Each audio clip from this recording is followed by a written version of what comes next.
जय हिंद, नमस्कार। चक्रव्यूह में आप सबका फिर एक बार स्वागत है। कंपटीशन पॉइंट ऑफ व्यू से रिसर्चर्स के लिए, स्टूडेंट्स के लिए और टीचर्स के लिए भी कुछ विषय सामग्री बीच बीच में ऐतिहासिक विश्लेषण पर आधारित संकलन वीडियो के माध्यम से चक्रव्यूह चैनल भेजता रहेगा।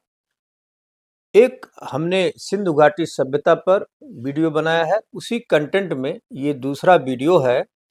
सिंधु घाटी सभ्यता में नगरीय व्यवस्था कैसी थी, वहाँ का व्यापार कैसा था, अन्य चीजें कैसी थी, इसको लेकर के हमने ये वीडियो बनाया है और आशा है कि आप सबको पसंद आएगा।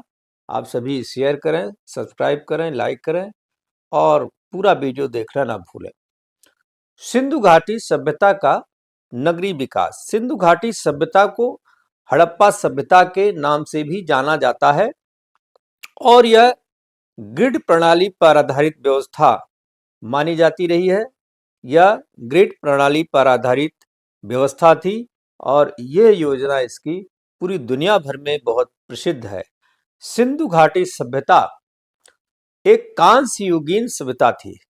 कांसे का प्रयोग इस युग में बड़े पैमाने पर देखने को मिलता है, जो आज के उत्तर पूर्वी अफगानिस्तान से लेकर पाकिस्तान और उत्तर पश्चिम भारत तक फैली हुई बस्तियों में ये व्यवस्थाएं देखने को मिलती है। यह सभ्यता मुख्य रूप से सिंधु और सरस्वती नदी, जिसे घग्गर हाकरा नदी भी कहा जाता है, उसकी घाटियों में फली फूली थी।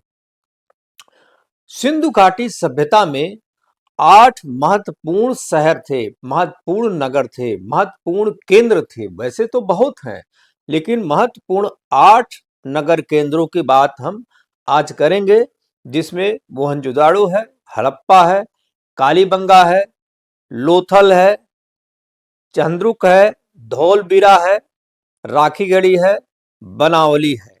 इनका मैं विवरण आज प्रस्तुत करूंगा। मोहनजोदाड़ो की पहले बात करता हूं। मोहनजोदाड़ो सिंधी भाषा में मुर्दों का टीला इसे कहा जाता है। इसे नियोजित रूप से बसा हुआ विश्व का सबसे प्राचीन शहर माना जाता है। सिंधु घाटी सभ्यता में मोहनजोदाड़ो सबसे परिपक्व शहर था, सबसे डेवलप सिटी थी। यह शहर सिंधु नदी के किनारे सक्खर जिले में बसा हुआ है। ये पाकिस्तान और अफगानिस्तान के उस पर पड़ता सीमा पर। इसकी खोज 1922 में रखाल दास बनर्जी ने किया था। मोहनजोदाड़ो शब्द का सही उच्चारण लोग बताते हैं कि मुइनजोदड़ो है।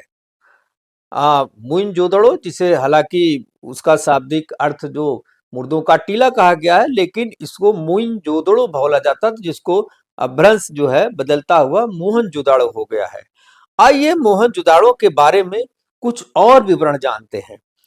साल 1922 ईस्वी में भारतीय पुरातत्व सर्वेक्षण के डायरेक्टर जॉन मार्शल के निर्देशन में मोहनजोदाड़ो में खुदाई का कार्य शुरू किया गया, लेकिन पिछले करीब 100 सालों में इस जगह के केवल 1/3 भाग की ही खुदाई हो पाई है।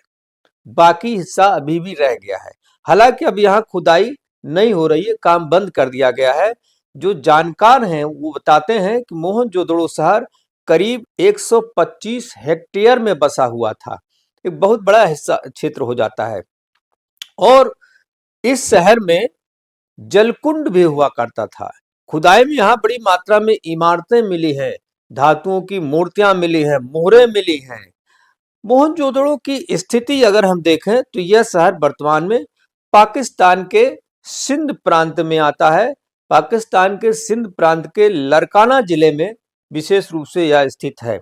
यह स्थान आर्यों के शक्ति केंद्र, एक प्रमुख शक्ति केंद्र के रूप में भी माना जाता रहा है। अब मैं बात करता हूं हड़प्पा की। हड़प्पा शहर पाकिस्तान के पूर्वोत्तर में पंजाब प्रांत में स्थित है। मतलब एक पंजाब में हड़प्पा है और सिंध में मोहनजोदाड़ो है। पंजाब और सिंध की सीमा आज भी मिली हुई है और ये जो हड़प्पा है, ये एक बहुत ही पुराना पुरातात्विक स्थल है, यह शहर रावी नदी के किनारे साहिवाल शहर के करीब 20 किलोमीटर पश्चिम में स्थित है। कांस्य युगीन, यानी यहां भी कांसे का प्रयोग होता था। कांस्य युगीन सिंधु घाटी सभ्यता से संबंध रखने के कारण इसे हड़प्पा सभ्यता कहा जाता है। यह सिंधु घाटी सभ्यता में सबसे पहले खोजी गई सभ्यता है। यानी सिंधु घाटी सभ्यता में जितनी सभ्यताएं मिली हैं, जितने नगर मिले हैं, उसमें सबसे पहले हड़प्पा की ही खोज हुई थी। यहाँ खुदाई के समय सिंधु घाटी सभ्यता के अनेक अवशेष प्राप्त हुए हैं। खुदाई से प्राप्त अवशेष साल 1921 में जब भारतीय पुरातत्व विभाग के निदेशक जॉन मार्शल ने देखा और तब उनके निर्देश पर दयाराम साहनी द्वारा सबसे पहले इस जगह के आसपास अन्य जगहों पर भी खुदाई का काम शुरू किया गया है। इस प्राचीन साइट पर साहनी के अलावा माधव स्वरूप का नाम आता है, मार्टिमर व्हीलर का नाम आता है और बहुत सारे लोगों ने खुदाई किया था। लेकिन हड़प्पा का अधिकतर जो हिस्सा है आज की डेट में वो रेलवे निर्माण के कारण नष्ट हो चुका है। वहां पर पाकिस्तान में रेलवे लाइन आसपास से गुजरी है और उसके कारण वहां पर उस अवशेष को लगभग नष्ट कर दिया गया है। खुदाई में इस जगह से सिंधु सभ्यता से जुड़े तांबे का इक्का, गाड़ी, ये सब भी बरामद किए गए हैं। उर्वरता की देवी मिली है, कांसे का दर्पण मिला है, एक मछुआरे का चित्र मिला है, गरुड़ की मूर्ति मिली है, शिव की मूर्ति मिली है। यह सब मिला है खुदाई में, हड़प्पा में साक्ष्य के रूप में लोगों को प्राप्त हुआ है। अब मैं बात करता हूं कालीबंगा की। यह कालीबंगा स्थल जो है राजस्थान के हनुमानगढ़ जिले में है और जानकारों की माने तो कालीबंगा एक छोटा नगर हुआ करता था। इसे 4000 ईसा पूर्व से भी अधिक प्राचीन नगर माना जाता है। इस नगर की खोज 1952 में अमलाचंद घोष द्वारा की गई थी और इसके बाद बीके थापर, बीबी लाल, ये सब जो इतिहासकार हैं, इन्होंने भी 1961 से 1969 तक के बीच में कई बार खुदाई का कार्य किया और बहुत सारी चीजें इस खुदाई में प्राप्त हुई। यहाँ खुदाई में एक दुर्ग के साथ साथ दुनिया का सबसे पहला जोता हुआ खेत मिला, यानी खेत जोता गया था उस रूप में कुछ निशान मिले हैं। ऐसा माना जाता है कि 2900 ईसा पूर्व तक कालीबंगा एक विकसित नगर हुआ करता था। कालीबंगा में भी खुदाई में सिंधु घाटी सभ्यता के महत्वपूर्ण अवशेष मिले हैं जो मोहनजोदाड़ो और हड़प्पा की ओर मिले थे। अब मैं बात करता हूं लोथल की। लोथल गुजरात में स्थित प्राचीन सिंधु घाटी सभ्यता के प्रमुख शहरों में से एक है। यह एक बहुत महत्वपूर्ण बंदरगाह वाला शहर था। यह ईसा के करीब 2400 साल पहले प्राचीन नगर के रूप में बसा हुआ था। लोथल की खोज वर्ष 1954 में की गई थी। इसकी खुदाई 13 फरवरी 1955 से लेकर 19 मई 1956 तक की गई थी। यह शहर वर्तमान में अहमदाबाद जिले के धोलका तालुका के अंतर्गत एक गांव है सरागवाला गांव के पास स्थित है। लोथल अहमदाबाद भावनगर रेलवे लाइन के स्टेशन से लगा हुआ एक लोथल भुरकी है। लोथल भुरकी से दक्षिण पूर्व में करीब 6 किलोमीटर की दूरी पर यह स्थित है, यानी 6 किलोमीटर आप जाएंगे तो वहां लोथल को पाएंगे। अभी खबर आ रही कि लोथल में कुछ शोधकर्ता गए थे और खुदाई कर रहे थे और वहां शायद कुछ कैजुअल्टीज हुई है, कुछ गिरा हुआ है, मिट्टी गिर गई उनके ऊपर, क्योंकि वहां लोग जाते रहते हैं, पुरातत्वविद जाते रहते हैं। लोथल बहुत बड़ा व्यापारिक केंद्र था। जैसे आज गुजरात बहुत व्यापार के लिए जाना जाता है, मैं समझता हूँ इसकी आधारशिला लोथल ने ही डाली थी। विश्व के सबसे प्राचीनतम डॉकयार्ड वहां मिला है, जिसे आप जहाज घाट कहते हैं या कुछ और भी नाम दिया जाता है। हड़प्पा के शहरों और सौराष्ट्र प्रायद्वीप के बीच बहने वाली जो साबरमती नदी है, साबरमती की धारा को जोड़ता था यहाँ से। इस जहाज से इन क्षेत्रों में भी व्यापार होता था और अरब सागर की ओर भी जाया जाता था। यह प्राचीन समय में सबसे महत्वपूर्ण व्यापार मार्ग माना जाता था। पुराने समय में इसके आसपास अरब सागर का एक हिस्सा और कच्छ का जो मरुस्थल है उसका क्षेत्र भी आता था। इस संपन्न व्यापार केंद्र से पश्चिम एशिया और अफ्रीका के सुदूर देशों तक मोती, जवाहरात और कीमती गहने आदि भेजे जाते थे। इनको क्रय विक्रय होता था।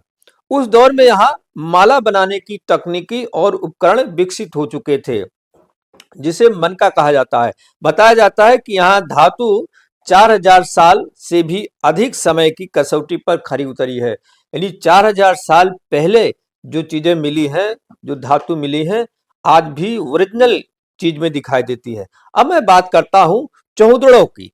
चौहुदड़ो जो है, ये जो सभ्यता है, सिंधु घाटी सभ्यता से संबंधित भी ये भी एक पुरातत्व स्थल है। और चौहुदड़ो पाकिस्तान के सिंध इलाके में मोहनजोदड़ो से लगभग 130 किलोमीटर दूर दक्षिण में स्थित है।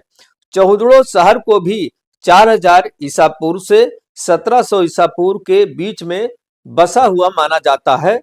साल 1930 में एन गोपाल मजूमदार द्वारा चौहुदड़ो की पहली बार खुदाई की गई थी।